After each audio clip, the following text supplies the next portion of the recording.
Hello, everyone. Thank you for joining us again.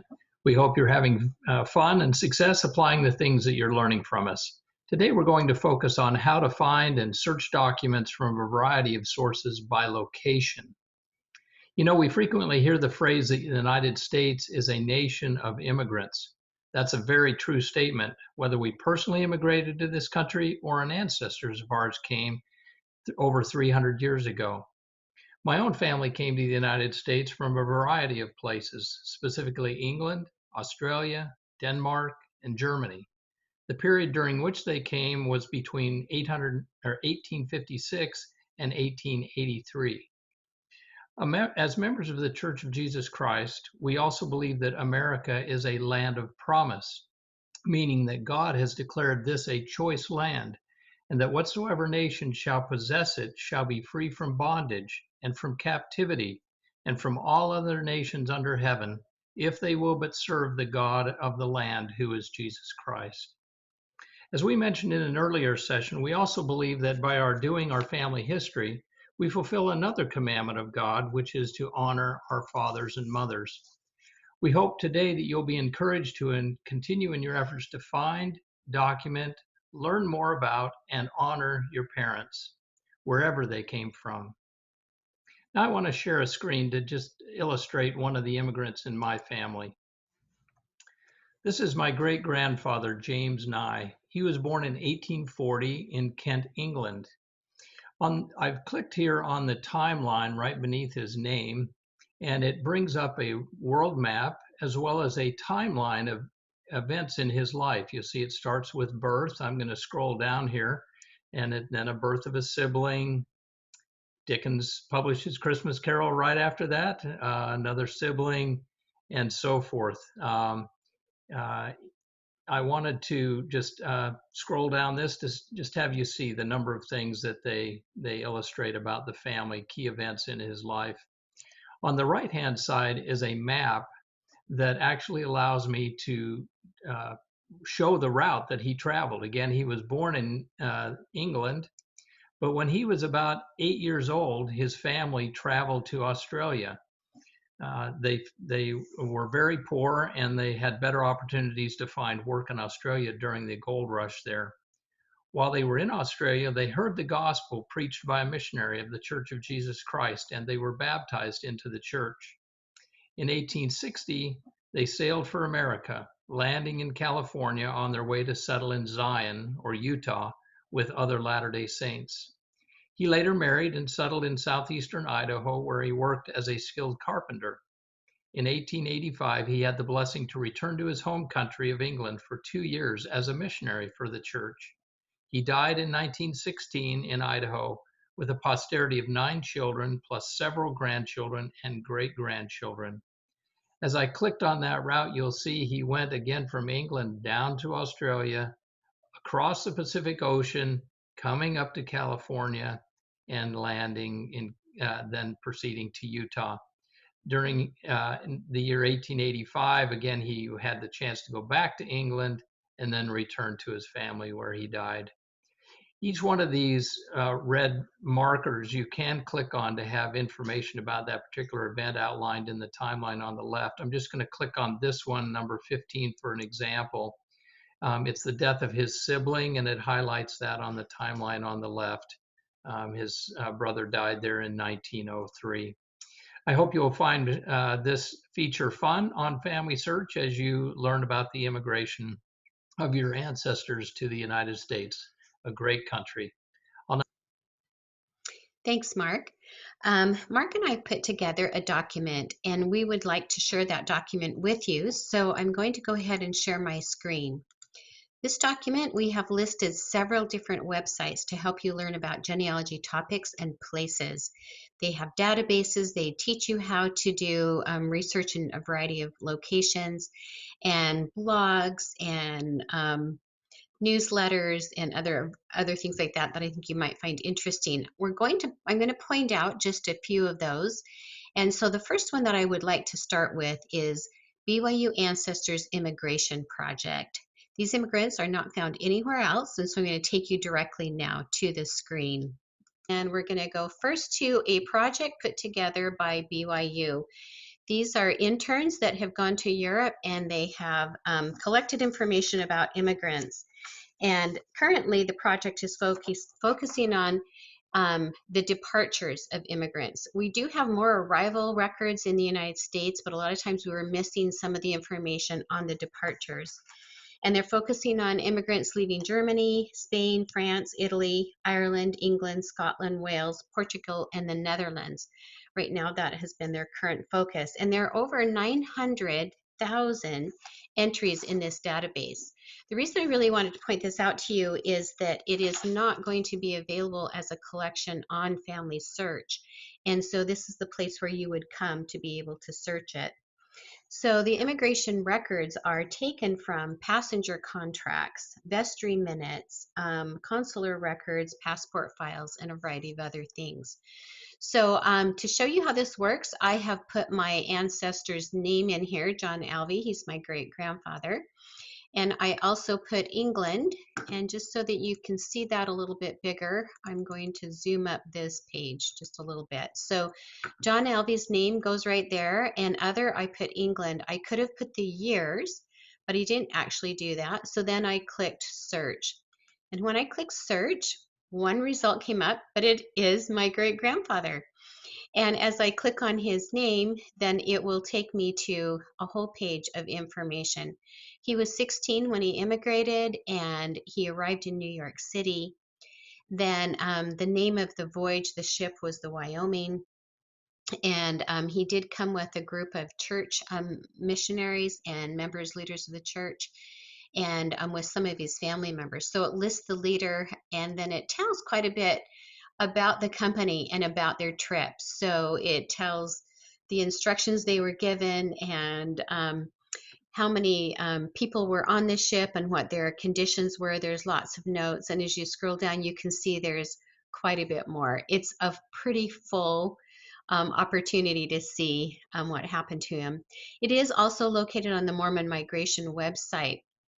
You may think, if you were not a member of our church, that that wouldn't be something that you would even remotely be interested in. But it was found that as members of the church were very well organized in their immigration patterns and in organizing ships, sometimes they would have tickets that they could not fill. And those were popular voyages to cross for people who weren't members of the church, because they knew they were well organized, and they had provisions and definite plans. So your relative may traveled with a group of members of the church just because they were well known for being it's a positive immigration experience. So I definitely encourage you to check that out if you haven't found immigration records about your ancestors. This site is called the Family History Guide, and you can see right here in the icon it says the Family History Guide. It's a free learning, research, training, and activities center for families and for family history. There is a portion over here that shows you how to use these different websites. So if you're feeling like, hey, I could use some more instruction on how to learn about Family Search, Ancestry, MyHeritage, or Find My Past, you'll be able to get some more instruction there. Over here, they do have a country section, and that's what I want to highlight today, because we're talking about researching by location. And so if I click on the United States, you can see then it's going to give me an opportunity to see a menu across the top. And this menu includes United States records, so things about adoption, vital records, military records, and things like that. As I just look at this first page and go down and look, you're going to see that the first one I'm on is records, and it's going to help me to understand what types of records they had. There's videos, there's links to the Family Search Wiki, there's Find My Past links, so you can tell this FMP shows Find My Past, FS is Family Search, you'll see AC, that's Ancestry. So they have taken a wide range of a variety of websites and giving you direct links to the information that you would like to see. We're a little more familiar with United States, but here's one that maybe you aren't so familiar about. This one is Sweden, and my grandfather came from Sweden as an immigrant when he was 11 years old. and he traveled with a missionary company, just like my other great grandfather had from England. So as I found this to be very useful because I didn't know really how to research the Swedish language. This gives me lots of links directly back to the wiki, the Family Search Learning Center, Ancestry's links. And this is my favorite part. It talks about genealogical words. So you can understand what is the word for birth, what is the word for father, for mother, for wife, as you have that simple translation on those genealogical words. That can really be a huge help for you. It also goes pretty in depth to teach you how to learn about their naming customs, their naming patterns, and understanding patronymics. It also talks about handwriting, and they have a little bit of a different alphabet. I thought, oh, I can never find this location. Then I realized as I looked back at some of the instruction, they have like 3 more letters to their alphabet. And then I was able to locate where my grandfather had come from and the records I needed. So let's go back to an example that I think is kind of helpful here because many of you do have United States ancestry too. And this is hugely beneficial because it will take you directly to the Family Search Wiki pages. So when I was on the United States page, I clicked North Carolina right here and went to the North Carolina page. They have a variety of goals: military records, probate, land records, maps, church records, vital records, and then they also will list counties and a variety. They'll have a page for every county. So down here are all the different county pages. So you can click on those and be able to find a great deal more information. I wanted to show you though, when I clicked on the North Carolina page where I was learning more about North Carolina genealogy, it took me to the wiki page back here into Family Search. This wiki page has North Carolina online genealogy records, and that big blue button right there, which is hard to say, but it's a great resource. You can click on that and it will take you to lots of links for online records for North Carolina. And they'll also have like a little $ to help you know that it might cost you money. They'll also tell you whether it's just an index, whether you have indexes and images. This can save you quite a bit of time as you're looking for records. One of the things that I do love about the county page, I'm going to show you here a county page, is that they will show you when they started keeping records. For example, this is, excuse me, the Mecklenburg. Let me get at the top. I thought it was at the top. This is the Mecklenburg County where my ancestors have come from. So it will say in 1913, the county started to accept birth records. And so if I'm looking for a birth record that is before 1913, I won't be successful in looking for that. But if I want to look for the family, I might find them in a land record that started in 1763. So this can be very helpful to know when did the county start to collect records. Also talk about boundary changes. So Mecklenburg was created in 1762 from Anson County, and everywhere you see these little blue things, they're clickable. So then I could very quickly go to Anson County, and I'd want to look at the surrounding counties. It will tell me the major cities and a variety of other things. It'll also tell me a little bit about it. I thought this Mecklenburg County was interesting because how they tell you how it got its name. There were 2 families, little duchies in Germany, that went by Mecklenburg. And so one of these young princesses went to be the wife of George III, and she was Queen of England. Her name was Charlotte. So they named their town after her, and they named their new county Mecklenburg, which was her last name. And the county it was created from was Anson County, and that was Admiral Anson, and that was the ship that carried Charlotte to England. So it makes it feel a little bit more personal. It can make it more interesting. I recommend the wiki pages can really be helpful to you. On this county page also, and on the state pages, you'll oftentimes see migration patterns. This one I clicked on, a migration pattern, talks about the Fall Line Road. And I found the Fall Line Road very interesting because I noticed my ancestors had this track of the actually Fall Lines Road actually starts in Philadelphia, but somewhere along the line, my ancestors would pick it up from Virginia, maybe from North Carolina, and then they went down to Georgia. And so they traced these roads all the way down to Georgia. And then they eventually went over to Arkansas. But the interesting thing about this is it will tell you at what point in time they branched off. And so they'd say, like in 1812, it was open to white settlers. Up until then, maybe it wasn't. So that gives you kind of an idea when you're tracking your ancestors what to expect as you're looking at records. Another thing that I wanted to show you was Google Books. If you haven't used Google Books before, it's a fun thing to use.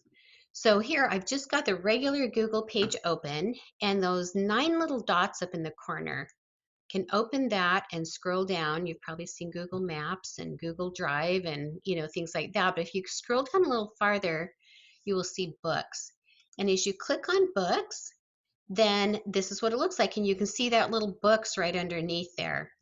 This is a fabulous way to search for ancestors because they have a lot of out-of-date books. They're out of copyright, so they're available to be free online. So I have typed in one of my ancestors' names there, and I have put Jeremiah Keith in, I'm just going to blow this up a little bit bigger so you can see it. Okay, I put Jeremiah Keith in quotes, and then I put Georgia, but notice I put the dates in the middle. He lived during this time period, like 5 years after 1780 he was born, and then like 5 years before that he died. So if you want the dates to come up, you have to do it very specifically. Put your date 1780, no spaces, put 2 dots and no spaces, and then 1850. So I put his name in quotes so that it would be, the names would be looked at together, and then I put Georgia over here. So the interesting thing is a book did come up, and this is Jeremiah Keith, and he married Louisa Haney Doster, who I know is his wife. And so I can click on that book and actually find out more information. It does tell me the page number it's on. It gives me a little snippet about it, and there are more editions that I could look for. If the book isn't available for free, it will show you right there's the link to buy it on Amazon, or maybe to buy it in Barnes & Noble or some other location. The one other thing I wanted to show you about Google, and this is just generally looking on Google, this isn't Google Books, but I put in the search bar Jeremiah and then put capital around, spelled out the word, no space, a parentheses and a 3, and then a parentheses, and then put a space and put his last name. So I've got his first name and his last name. And in the middle of that, I put around parentheses 3. I could have put 2, I could have put 5 or whatever. But if putting 3 gives me a strong possibility of he and his wife showing up. So it'll show Jeremiah and Keith, and it'll show those 2 words with 3 words in between them. So about that opportunity. So right down here, you'll see Jeremiah and Agatha Keith. This is a Massachusetts record, and this one doesn't happen to be my relative, but I wanted to show you how that works, and that can be very helpful as you're starting to look and try and find the wife's name too. Another website that might be interesting for you is looking at newspapers. Newspapers.com is our favorite one, but it is a subscription service. It is available for free in the Family History Center, but there are 2 websites that have free newspapers. This one's Chronicling America. It's put out by the Library of Congress. We have that link in there where you can search free newspapers. And this one is Google News, and so they have a wide range of dates. You can do your searching up here or searching right there and be able to search a variety of newspapers too. So now I'm going to take you directly back to that file that we have created and posted. I'm going to share my screen with you. And this is the file that we're posting here on the Family Search the Facebook website. And it's full of links that are clickable. These websites will help you learn about genealogy topics and places and lots of other fun things that you can do. One that I didn't highlight that I recommend you think about is going to the Digital Public Library of America, DPLA. It's a great source to find newspaper articles and pictures. Um, we I've had a lot of fun looking at this website. I found pictures and articles about my family. I even found a picture of me when I was about 5 that I had no idea it was out there and existed. It was a lot of fun to find. So we encourage you to search out your immigrant ancestors and find all of these different wonderful websites to look at. It's been great to be with you. We'll see you next time.